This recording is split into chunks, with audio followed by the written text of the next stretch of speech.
Hello everyone, welcome to Board Gamers. My name is Dave. And I'm Dirk. And today we're going to look at the final villain in the next evolution wave, Stryfe. So let's take a look at Stryfe's setup. Yep. Okay.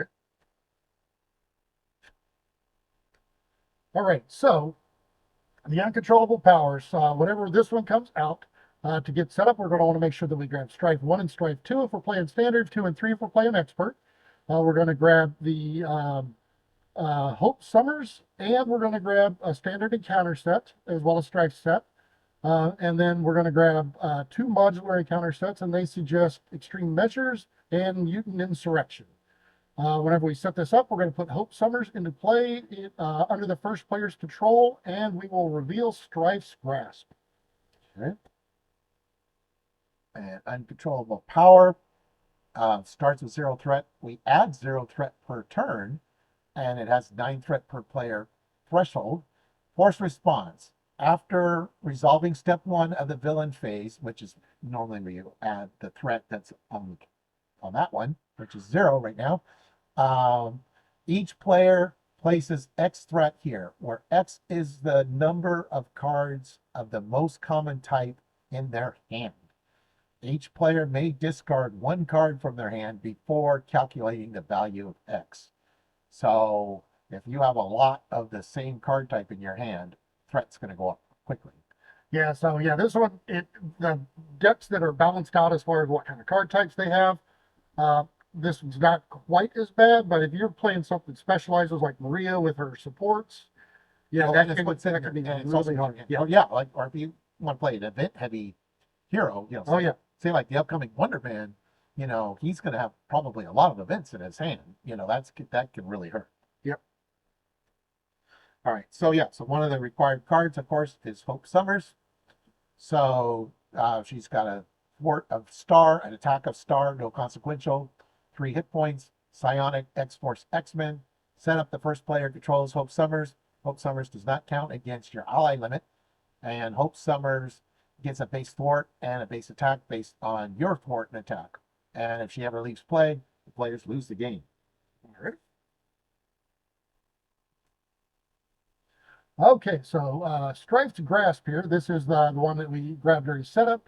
It's a permanent side scheme. It comes in with 4 threat and has a hinder of 6 per player, so it comes in with quite a bit on there. But Hope Summers cannot attack, or can only attack Stryfe, and can thwart only this scheme. So, yes, Hope gets your stats, especially if you're boosted up. They're really good, but in this one, she's limited to being able to attack only the villain and being able to only thwart this side scheme. As a force response, after Stryfe is defeated or the last threat is removed from this scheme, you're going to flip this card and reveal Living Bomb. Then you'll place threat here. You'll place any threat here on Living Bomb, and this has a crisis icon on it. Yeah. Well, it makes sense because he's got her grabbed, and she's struggling toward her life. Oh, yeah. So it makes sense that all she cares about is this scheme and Stryfe himself. So, all right, but then the Living Bomb starts with 3 threat. It's a crisis. Victory 1. Stryfe cannot be defeated. When revealed, advance the main scheme to stage 2A, and this effect cannot be canceled. And this one also has a crisis icon on it. Okay. All right, so 2A. So left to your fate. So this one basically flavor text. Yeah, it's just all flavor text. I can't read that. All right, so when this one comes out, it starts out with 0 threat. It gets 1 threat per player per round, and it has a threshold of 8 threat per player. Before Dirk continues reading, there's something super fun that he loves about this card. Yeah. So Stryfe gains Stalwart. Not that part. Yeah. Each identity gets +2 hand size and increase the resource cost to play each player card by 1. Wow. So yeah, they tease you with that +2 hand size, but that's not enough because everything costs you 1 more. And since I like to play really inexpensive decks, or as inexpensive as I can most of the time, that means I'm paying a lot more for those extra cards. I hate that. Especially cards like Assess the Situation. Yeah, 3 cards normally. Yeah. But at this stage is ever completed, the players lose the game. Yeah, well, this one kills my Maria. deck, Maria Recursion decks. Yeah, just make the call for Maria now costs 3. Yeah. Okay, then we got Stryfe Stage 1, 1 scheme, 0 attack, Mutant Liberation Front Psionic. While Stryfe is attacking you, he gets plus X attack, where X is the number of cards of the most common type in your hand. And he comes in with 15 threat per player. So it's all, so Stryfe is, and his scheme is all about the most card type you have in your hand, which is very, can be very annoying. All right, so phase 2, he's got 1 scheme, 1 attack, and then again, he'll get the +1 attack, where X is the number of cards of the most common type. But whenever revealed, each player discards cards from the top of the encounter deck until a psionic attachment is discarded and reveals that card. And you can guess who benefits from the psionic attachments. Yeah. It's not you. Stryfe Stage 3, 2 scheme, 1 attack, Mutant Liberation Front Psionic. When Stryfe is attacking you, he gets plus X attack, where X is the number of cards of the most common type in your hand, so that part's still the same. After you attack Stryfe, you take X damage, where X is the number of cards of the most common type in your hand. So that's kind of a really annoying version of Retaliate.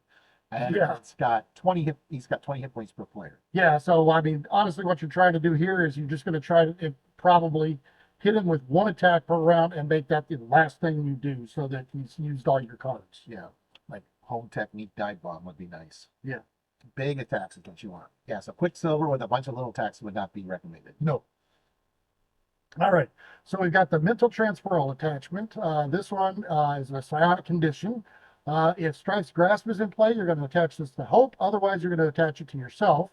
And as a force response, after Stryfe takes any amount of damage, the attached character takes an equal amount of damage, and then you'll discard. And this can really hurt because, you know, if Hope is killed, then you lose the game. Yep. And so we have seen this card kill Hope. Yeah, but normally what we're trying to do whenever we see this, we instantly shift gears and we try to hit him with the smallest attack we can. Yeah. Yeah, if you can, it just takes damage, I think, right? Yeah. And not, it doesn't have to be an attack. After he takes any amount of damage. Right, so a Retaliate can do it too. All right, then we got Mind Alteration, attached to your identity. Force response, after you play an event or an upgrade, take 1 damage. After you recover, spend a mental resource to discard this card. All right. Then the Mind Trap, this one, you're going to attach it to your identity, and your allies, upgrades, and supports enter play exhausted. So yeah, you're delayed by a turn before you can use any of them. And then as an alter ego action, you're going to exhaust 3 cards you control to discard this card. Okay. So stage 2 of the main scheme added +1 to the resource cost to all cards you play. You know, that's really not that big a deal. So they decided they needed to improve upon that with this card. Yeah. Improve. Psionic Amnesia, condition psionic attached to your identity. Increase the resource cost of each ally and support you play by 2. So now Maria costs 5. Yeah. And as a response, after you play an ally or support, you can exhaust your identity to discard this card. Yeah, so how's your Maria recursion when she costs 5 every time? You tell there are certain decks that bind this kills. All right. So then we've got 2 copies of Psychic Inertia. So this condition gives you -1 thwart, -1 attack. You'll attach it to your identity, and if the hero attacked and thwarted this phase, or if your hero attacked and thwarted this phase, you could discard this card. So you actually have to do both in the same phase. So you have to be able to unexhaust if you're using basics, or have, you know, cards that do both. Now, if you're lucky enough with somebody like Gamora that has a lot of cards that do both, then you can take care of them both with 1 action. But most characters require at least 2 actions to do that. And you could be, you know, especially like you use in events and stuff, you could be paying that extra cost. So that can even, might make it impossible. You know? Yeah, and a Stunned Confused really hurts. But if you're playing someone who can ready themselves, Yeah. you know, sometimes you can get a basic attack and a basic thwart and then, you know, be done. So they can get away with it cheaper than someone who's relying on events. Yep. All right. Then we've got a minion here, 0. 1 scheme, 1 attack, 4 hit points. I thought Zero was a hero. No. That's what they said in the Hercules show. Okay. 4 hit points, Mutant Liberation Front, Guard Patrol Toughness. When defeated, if the player who defeated Zero does not have at least 3 cards of the same type in their hand, we shuffle Zero into the encounter deck. And of course, a lot of those stuff, like Strife's attack and stuff, is based on having, a lot of cards of the same type in your hand. So really making sure that Zero is trying to make sure that you have a hand set up so that Stryfe can punish you when he activates. Yep. All right, then we've got the Cerebral Erasure. This sounds bad. Yeah. So this side scheme starts off with 2 threat per player. Whenever it's revealed, you're going to return an upgrade or support you control to its owner's hand. Or upgrade or support, yeah, you control to its owner's hand. And then when defeated, the player who defeated this scheme returns an upgrade or support they control to its owner's hand. And this one has an acceleration token on it. So it's a great way to get your charges back for like the Iliad. Yeah, hopefully if you're playing those. It's like, oh no, I only have 1 charge left of the Iliad. Oh, thank you. That card lets me put it back in my hand. And repay it 6 costs. Yeah. All right. Then we got Telepathic Camouflage. Comes in with 2 threat. It's a hazard. When revealed, each player places X threat here, where X is the number of cards of the most common type in their hand. Continuing that fun theme. Okay. Then we've got Psionic Surge. So whenever this treachery is revealed, you're going to discard the top X cards of the encounter deck, where X is the number of cards of the most common type in your hand. And you're going to deal each psionic card discarded this way to yourself as a face down encounter card. So that means you're about to turn right around and get those cards. All right. Then we got 2 copies of Psychic Override. It's psionic traded. When revealed, choose a card type and then discard each card from your hand that is not of that type. Draw up to your hand size. Place 1 threat on the main scheme for each card of the chosen type in your hand. As a boost, discard 1 card from your hand, then draw a card. Okay, but if you notice, it's psionic, and he's got a lot of psionic cards. Yeah, go figure. So then we've got Telekinetic Wave. So whenever this treachery is revealed, you're going to return an upgrade or support you control to your hand, and then Stryfe will activate against you. So yeah, to add insult to injury. If it comes out as a boost, if you have at least 3 cards in your hand that share a type, then you're going to place 3 threat on the main scheme. There's 3 copies. 3 copies of it. All right. Because they always come in 3s. And one of the required modules was Hope here. And Hope is part of a 2-card modular set. So the other card is Captive Hope. Hope cannot ready. When revealed, Exhaust Hope Summers comes in with an acceleration token and starts with 3 threat per player. And so Hope is a module, so you could put her in other scenarios, but when we do random modules, if we get Hope randomly chosen, then we choose another one on top of it, because this is considered more beneficial, I think, than Hindrance. Yes. And even though she does add a loss condition. Right, and then I think that was it for the required card. Right? Where is this thing? Yeah, okay. Yeah. So next is so the next cards are suggested. So the first one is Extreme Measures here. Okay, so first card we've got here is Strobe. So she is a Mutant Liberation Front minion with 4 hit points, schemes for 2, attacks for 2. She has Patrol, and whenever she's revealed, you're going to choose to either stun each character you control or deal 1 damage to each character you control. And it does say character, so it does not matter if you are in Alter Ego. All right. Then we've got Tempo. She schemes for 1, attacks for 1, 5 hit points, part of Mutant Liberation Front. When Tempo is engaged with you, you get +1 hand size. But after Tempo activates against you, discard cards from the top of your deck equal to twice the number of cards in your hand. So she's giving you an extra hand size, but she's milling your deck. She's making you pay for it. Right. So Adam Warlock would like that, so we can get a soul token, right? Yeah, there's a couple of characters that would like it. So then we've got Thumbelina. So Thumbelina, Mutant Liberation Front minion with 3 hit points, schemes for 1, attacks for 1. But you reduce the amount of damage Thumbelina takes from each attack by 1, unless that character has the tiny trait. And there's not that many characters that have the tiny trait. And then whenever she's revealed, you're going to return the highest cost upgrade you control to the owner's hand. I actually kind of like that, because it's like, she's so tiny that the like the blast is so big that it just didn't quite affect her because she doesn't all hit her, Yeah, it just goes over her There's head. too much is wasted, yeah. But yeah, you get Ant-Man or Wasp or something, to do it. Like the Wasp's pinpoint strike or something. All right, then we got Wild Side, 0 scheme, 3 attack, 5 hit points, Mutant Liberation Front. When revealed, choose. He will attack you or return the highest cost support you control to the owner's hand. So again, there goes the Iliad. Or you just let him attack you for 3. Yeah, and of course, Grim Rule. So that means if you can't do one, you have to do the other. Yeah. All right, then we've got Extreme Measures Side Scheme. So this one starts out with 3 threat. It's got Hinder 2 per player, and as a force response, after a player card enters play, the controller takes indirect damage equal to that card's printed cost. So not only does it cost you extra to play, probably if you're playing it in this scenario, but then you're taking damage as well. So Yeah. So that was the Extreme Measures module. The other one is Mutant Insurrection. So this is another suggested one. So we got the Dragoness here. She schemes for 1, attacks for 1, 3 hit points, Mutant Liberation Front. Force Interrupt. When Dragoness activates against you, she gets plus X scheme and plus X attack for that activation, where X is the number of energy resources in your hand. Uh-oh, Wonder Man. yeah, Wonder Man's not going to like Dragoness very much at all. All right, then we have 4 Arm. What are the arms he has? Yeah. So he's a Mutant Liberation Front minion with 6 hit points. He schemes for 0. He attacks for 4. And after he attacks you, you're going to discard X cards from the top of your deck, where X is equal to the number of strength resources in your hand.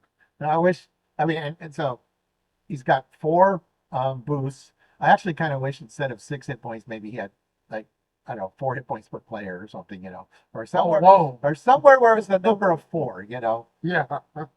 it just, or, he has a base of 4 hit points and then 1 hit point per player or something. Yeah, I would have been good with that. Yeah, I just wish they could have kept the 4-4-4 thing good, even though it's a different spelling of 4. All right, then we got the Reaper. 1 scheme, 2 attack, 4 hit points, Mutant Liberation Front. Force Interrupt. When Reaper attacks you, if you have at least 2 mental resources in your hand, stun your identity. 4 mental resources in your hand, exhaust your identity. So yeah, So if you got 4, you're getting stunned and exhausted. yeah, so yeah, play Wasp against this module. Yeah. All right, then you've got Samurai, Mutant Liberation Front minion with 5 hit points. He schemes for 1, he attacks for 2. But after he attacks you, you're going to place a charge counter on him and then choose to either take damage equal to the number of charge counters on him, or you're going to discard a card from you control with printed resource equal to or greater than the number of charge counters on him. Yes. And then the final card we have here is Mutant Insurrection itself. It's a side scheme, starts with 3 threat, and it has Assault. So Assault is when you do a basic thwart, you use your attack stat instead of your thwart stat. So Justice really loves these. Okay. Each minion gains toughness, and then when revealed, you place 2 additional threat here for each Mutant Liberation Front character. Now, if you notice, both of the suggested modules had Mutant Liberation Front characters. So Yes. and Stryfe is one as well. If no additional threat was placed this way, this card gains Surge. So, this is a modular set. So, if it happens to be the first card, Mutant Liberation Front, then at least it does something. Yeah. All right. So this is going to wrap up our next evolution wave. So this is kind of an interesting wave because it kind of fell in between 2 Con of Hero years. And it also didn't have any modular sets with the heroes that came, after the campaign box. So this wave is only these 5 videos that we did. So that's kind of interesting. Next, we will be doing Age of Apocalypse, which will have more videos because we got back to the modular sets with those heroes, and then we also had a Con of Heroes during that wave as well. So you'll see a bigger wave of videos when we do Age of Apocalypse. And Age of Apocalypse, at the time of this recording, Age of Apocalypse is still in the current format for Marvel Champions. Up until this point, everything we've done in villain reviews from the base box, ever since we did our Rhino video, all the way up to this one is Legacy. Yep. Although technically Rhino Claw and Ultron are available because they're in the core set. But anyways, thank you for watching, everyone. Please like and subscribe. And if you want to see more content by us, go and hit that notification bell down there, and you'll get alerts whenever we post new videos. All right, see you.